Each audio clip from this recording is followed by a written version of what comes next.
So guys, for the first step, you want to head over to search and type in registry editor. Click on it and then click on yes, and now this will come up.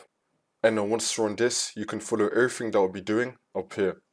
So first you want to expand HQ local machine, and now you want to expand software, and now you want to expand Microsoft, and now we're going to expand Windows. We're going to scroll down till we find Windows. You want to expand Windows, and now we're going to expand current version.